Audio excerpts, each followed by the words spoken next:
மக்களே வணக்கம். Big Boss season 9 எல்லாரும் நம்ம சேனலை சப்ஸ்கிரைப் பண்ணிவிட்டு உங்கள் ஆதரவு தெரிவிச்சிருங்க. நேற்று எபிசோட பார்த்தீங்கன்னா பார்வதிக்கும் திவ்யாவுக்கும் சண்டை வந்தது இல்லைங்களா? ஸோ அப்போ பார்வதி கேட்குறாங்க, நானும் சாண்ட்ராவுக்கு பேசுனது உங்களுக்கு எப்படி தெரியும்? இல்லை நீங்கள் பேசுனது என் காதில் கேட்டுச்சின்னு சொல்கிறாங்க. ஸோ இப்படியே பார்த்தீங்கன்னா 2 பேருக்கு ஒரு பெரிய சண்டையாகுது. திடீர்னு பார்வதி, உங்கள்கிட்டலாம் பேசவே முடியாது, நீ புரிஞ்சிக்கவே மாட்டே அப்படின்னு சொல்லிட்டு போயிடுறாங்க. உடனே இவங்களும் எங்கே ஓடுறீங்க, இருங்க பேசிட்டு போங்கன்றாங்க.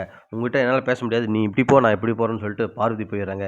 இப்போ பார்த்தீங்கன்னா நம்ம விக்ரம் திவ்யா இவங்க 2 பேருக்கு ஒரு பெரிய சண்டை நடந்தது இல்லையா? அதுக்கப்புறம் பார்த்தீங்கன்னா திவ்யா போயிட்டு சுபிக்ஷா கிட்ட பேசுகிறாங்க.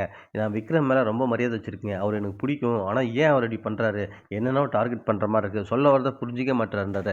இல்லை விக்ரம் தான் நிறைய விஷயத்த உங்களுக்கு சொல்ல வராரு, நீங்கள் புரிஞ்சிக்க மாட்டீங்க, யார் சொல்கிறதே நீங்கள் கேட்க மாட்டீங்க திவ்யா, உங்கள் சைடில் இருந்து மட்டும் தான் நீங்கள் பேசுகிறீன்ற மாதிரி சுபிக்ஷா சொல்கிறாங்க. ஸோ கடைசி வரைக்கும் அந்த மாதிரி ஒரு கான்வர்சேஷன் போகுது. இன்னொரு பக்கம் பார்த்தீங்கன்னா அரோரா தனியாக உட்காந்துட்டு பேசிகிட்டு இருக்காங்க. அப்போ சொல்கிறாங்க, விக்ரம்ட்டு செப்பரேட்டும் வினோத்தும் கமருதீனும் என்ன நேரத்துக்கு ஏற்ற மாதிரி பழி வாங்குறாங்க, அப்பப்போ என்னை டார்கெட் பண்ணுறாங்கன்றாங்க.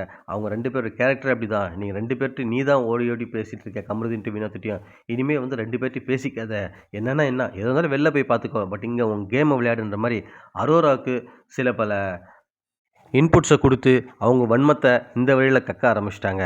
நைட்டு ஃபுல்லாக பார்த்தீங்கன்னா இதே மாதிரி தாங்க போயிட்டு இருந்தது. ஒரு பக்கம் பார்வதி சென்ட்ரா, இந்த ஹவுஸ்மேட்ஸ் எல்லாம் மற்ற பக்கம் இருக்காங்க. பார்க்கலாம் மக்களே, இதுக்கப்புறம் கேம் எப்படி போகுதுன்னு. மீண்டும் உங்களை அடுத்த வீடியோவில் சந்திக்க